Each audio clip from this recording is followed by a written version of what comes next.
Assalamualaikum warahmatullahi wabarakatuh. Bismillahirrahmanirrahim. Alhamdulillah mu'izziman ta'ah wa taqwa mudliman khalafa amrahu asah. Allahumma salli wa sallim ala sayyidina Muhammadin wa ala alihi wa sahbihi wa man ittafa atharahu wa taba'ahada. Kepada semuanya makhluk di jagat alam raya, semoga dirahmati Allah subhanahu wa ta'ala. Kali ini saya membacakan kata mutiara hikam yang ke-66. An-nuru jundul qalbi, nur itu tentaranya hati. Kama anadzul mata jundul nafsi, sebagaimana juga kegelapan adalah tentaranya nafsu.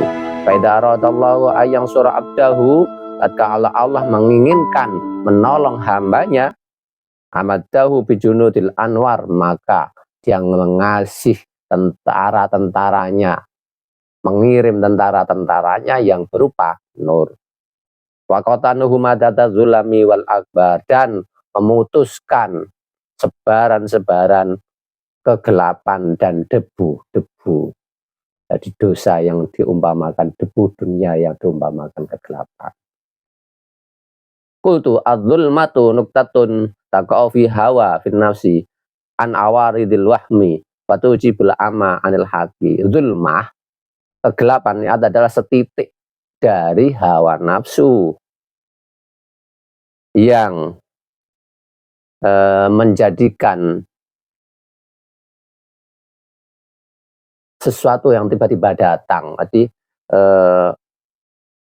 angan-angan yang tiba-tiba datang, pemikiran yang tiba-tiba datang, yang menjadikan buta terhadap Allah yang hak. Litamakunil batili minal haqiqah. Fayatil abda wa yadaro ala ghairi basiratin. Lalu tatkala kegelapan itu datang itu tadi, maka kebatilan akan datang secara hakikatnya. Jadi zulmah, kegelapan itu datang, maka kebatilan adalah akan datang. Hakikatnya seperti itu. Maka kegelapan itu mendatangi seorang hamba, dan sehingga hamba tersebut akan melihat sesuatu tidak pakai mata hatinya, seperti kata Syekh Rozak. Qultu qattaqaddama anan nafsa wal akala wal qalba warruha wasir asma'un limusamma wahid. Sebagaimana yang telah diterangkan di bagian sebelumnya itu, bahwa nafsu, akal, hati, roh, sir itu adalah satu nama terhadap suatu hal, yaitu roh itu. Cuma tatkala yang keluar dari roh itu berbeda-beda, maka dinamakan macam-macam nama itu tadi, sesuai dengan kondisinya masing-masing. Contoh, air hujan itu turun ke bumi, kemudian diserap oleh pohon, itu kan berupa air. Tapi ketika diserap oleh pohon, maka air tersebut menjadi batang pohon. Itu di bagian utamanya, diserap oleh akar, menjadi besar akarnya, terus diserap pohon, dikirim ke pohon menjadi pohon, batang pohon, lalu dikirim ke ranting menjadi ranting-ranting. Dari ranting-ranting dikirim lagi ke dedaunan menjadi dedaunan. Dan dari dedaunan itu kemudian akan tumbuh bunga-bunga dan menjadi bunga. Dan setelah itu bunga sudah tua akan menjadi buah. Dan dari buah ini akan menjadi besar tua dan matang, masa untuk dimakan. Nah, seperti itulah juga roh itu sebetulnya seperti itu, dari asal yang sama, nama nafsu, kolbu, roh, sir itu sama dari roh. Tetapi ketika diliputi oleh hawa nafsu, maka dinamakan nafsu. Karena itu nafsu itu akan mengimbangi hati, maka dalam kinayahnya akan terjadi perperangan sehingga bisa naik, bisa turun, bisa naik, bisa turun. Tatkala naik, yang menguasai roh itu adalah sifat kemanusiaan dan syahwatnya, maka dinamakan nafsu. Dan ketika yang menguasai roh itu nur, yang masuk ke dalam roh itu nur, maka menaik dari tingkat nafsu menjadi kolbu. Dan dari hati inilah kolbu ini mulai terlihat asalnya. Dan yang sesungguhnya yaitu sebenarnya roh itu minimal di derajat kolbu. Tetapi ketika dia masih naik dan turun, bersifat basyariyah, bersifat mempunyai syahwat, dan naik lagi bersih dari sifat basyariyah dan syahwat, naik, kadang turun, maka itu dinamakan kolbu.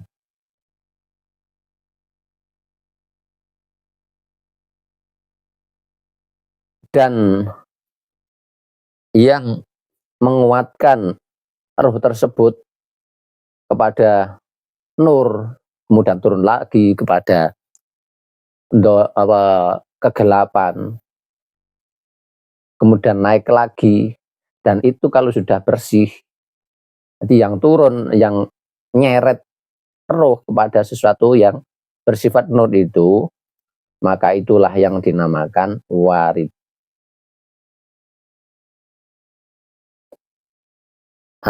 Nafsu tatkala condong kepada syahwat, dan syahwat itu baginya adalah dihalalkan, dianggap biasa, maka syahwat akan menjadi bala tentaranya roh itu.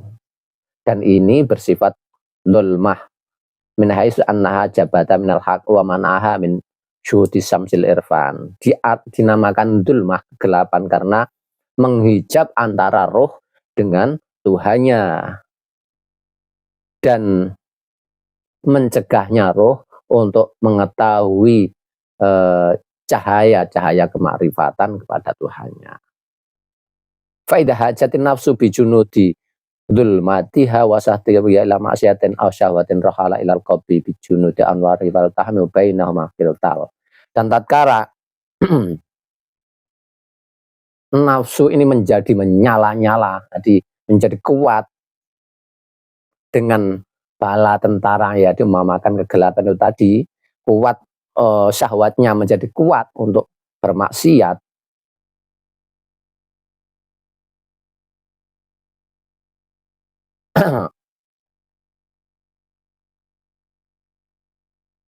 dan kemudian juga turun di roh itu adalah kolbu atau nur, yang tentaranya kolbu adalah nur-nur, maka akan terjadi peperangan antara syahwat dan nur. Fa'idha aradallahu inayat abdah wa nasara wa amada qalbu bijunudil anwar wa qatanhu min jihadin nafsi madatal albar. Dan terjadi perperangan antara nafsu dan kolbu dalam diri kita itu, maka tatkala Allah menginginkan untuk menolong hambanya, maka roh itu diturunkan kepada roh tentara berupa nur. Maka sebaran-sebaran ini debu yang dimakan debu dan kegelapan diperangi oleh nur, sehingga menjadi terang. fayas tauli an-nur ala zulmah watawalan nafsu munhazimah. Dan tatkala terjadi peperangan dan nur itu menang, maka nur akan menguasai kegelapan sehingga menjadi terang, dan kegelapan akan menjadi kalah. Faida aradallahu khidlana abdahu amatan nafsahu bil aghyar wa qata'an qalbi syawariqal anwar. Dan tatkala Allah menginginkan untuk menghinakan seorang hambanya, maka ngasihlah pertolongan dirinya berupa debu nafsu yang diumpamakan debu dan perangkap-perangkap nur itu akan terpotong di dalam rohaninya. Fayati al-mangsul bi'amli ala wajhi wal ma'dul bi syai'i al-aksi. Dan kemudian pertolongan itu akan terkalahkan dengan kegelapan itu tadi. Wa amdadul anwari salasatun awwaluha yakinun la yukhalituhu syakkun wala raibun, asani ilmun ashabahu basiratun wa bayan, asalis ilhamun ya jadi bainal ayan. Dan pertolongan yang berupa nur itu ada 3 macam.